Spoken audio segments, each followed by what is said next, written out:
All right, guys, Anthony Distributor Service. Got Gann asphalt truck. Man, you can't be using those. If we don't like money, go ahead and use those because it's not filtering all the oil. I mean, you're asking for an IPR valve to go out. I think there's a Motorcraft filter under that cap too. That makes it way worse. That's even worse because the Motorcraft filter is about an inch and a half shorter, maybe an inch shorter than that one. So we're not even filtering all the oil. It's just pumping it through there. It's not even filtering it.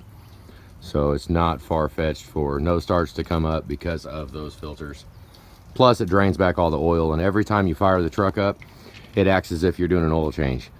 So it'd be like doing a cold oil change every time you start it because it has no oil pressure for about 5 seconds, long enough for that oil pump to fill up the housing. So yeah, that's a bad thing. So you can't leave here without a cap, at least. So let's go ahead and do a cold start on it. I guess it's real hard to start, so let me get inside. Hang on. 160,000 miles. I wonder if it had dead batteries. We got all kinds of...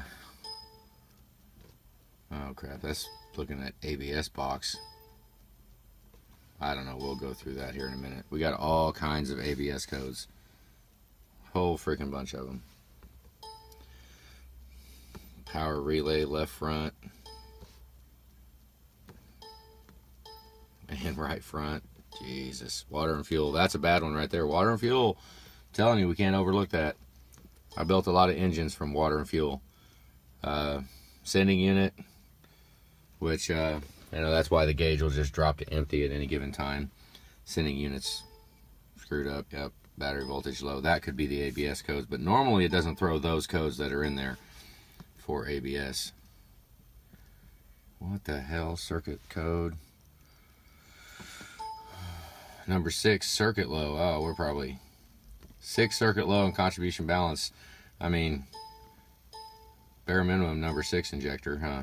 Number 2 glow plug, number 6 glow plug, number 8 glow plug. Oh, glow plug control module. All right, so 2, 6, and 8.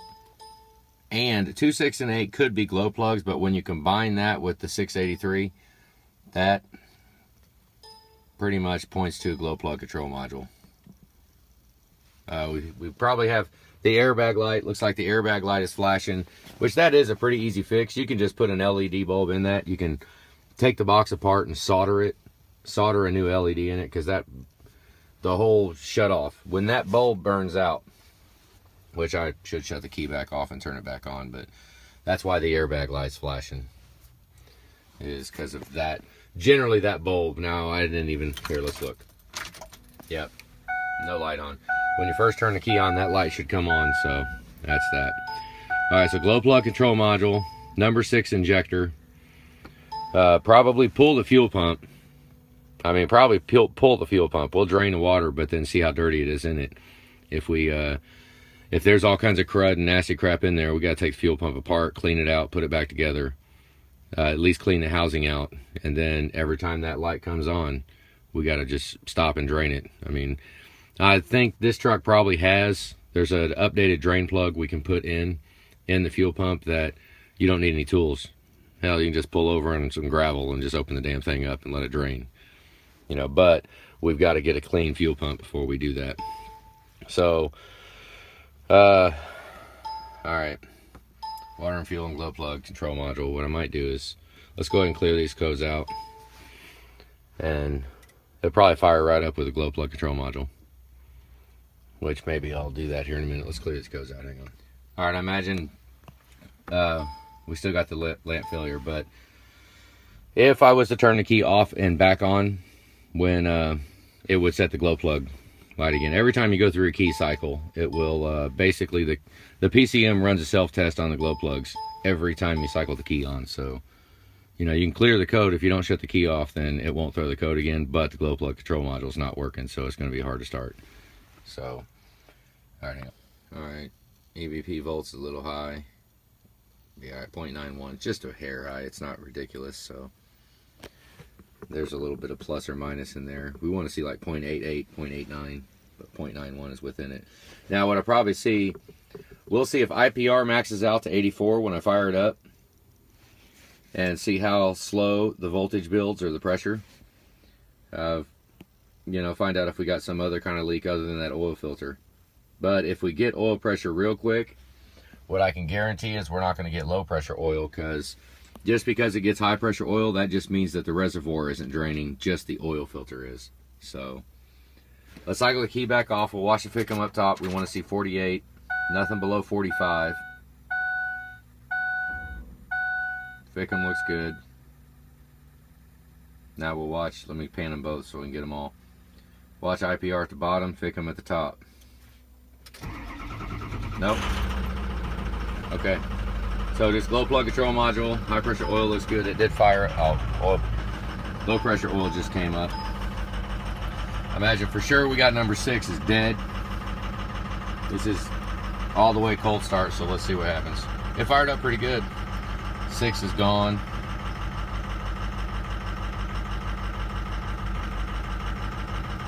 Oh my God, you see that number 7 drop? Oh shit, look at number 7.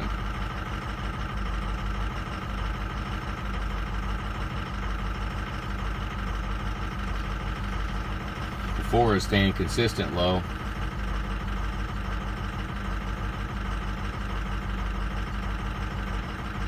Look at number 7 though. 7 is passenger side, that's a completely different side. That sucks. We could probably ride with 7 and 4. I mean, it's obviously low. 7, 4, and 6. 6 is the one that's causing it to run real bad, but we'll go drive it here in a minute.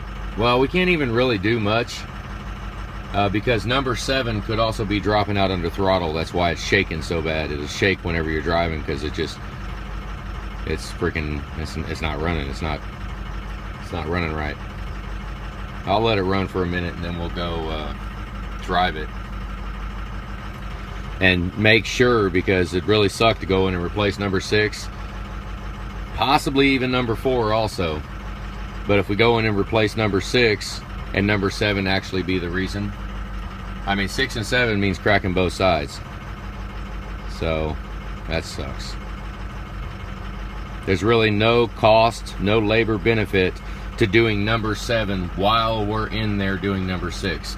There's no labor benefit at all, because nothing that comes off to do injector number 6, you don't have to take a single part off that will do injector number 7. They're on completely opposite sides of the engine. There's no cost benefit at all doing them. But there is a benefit if number 7 is the one that's screwed up. You know, I mean, you can see it right there. Number 7 is the one is also contributing to it running bad under throttle. You know, torque converter locked, high gear, and give it a little throttle, and it shakes like a mother. Number 6 sure as heck isn't helping, but we got to find out what number 7's doing also, because, like I said, that would suck to do number 6 and then go out for a test drive. I mean, it would just take more time. We just have to pull it back in and do it again. If number 7 is messed up, then the only benefit that there is that it's already parked in the bay and we're already taking stuff off of it. You know, it would just take more time in the shop to do number 6 and then go for another test drive and realize, oh, hey, we got to do number 7.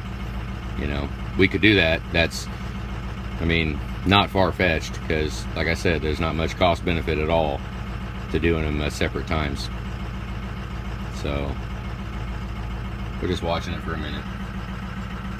Number 6 is so freaking gone though that it's hard to diag any other ones unless they're dropping out like number 7 is, because 6 is so undercompensating that all the other ones are trying to overcompensate for it. So here, let's let it get some temperature and we'll go drive it. Okay, there we go, torque converter locked. Okay, so the bad one is number 6. I know, look at number 7, so overcompensating. Damn, that's not good. Look how high, I mean, it could be, I don't know. I mean, I don't know whether to call number 7 good or not, you know, because it's so freaking high right now that I know it's bouncing around and freaking driving, but it's so high when I'm under throttle that number 7's going to have to go eventually. Whether we do it now, it's kind of you know, I mean, that's one thing with number 7 being so high. What we'd want to see is how the truck reacts when number 6 isn't flat dead. So look how high 7 is right now.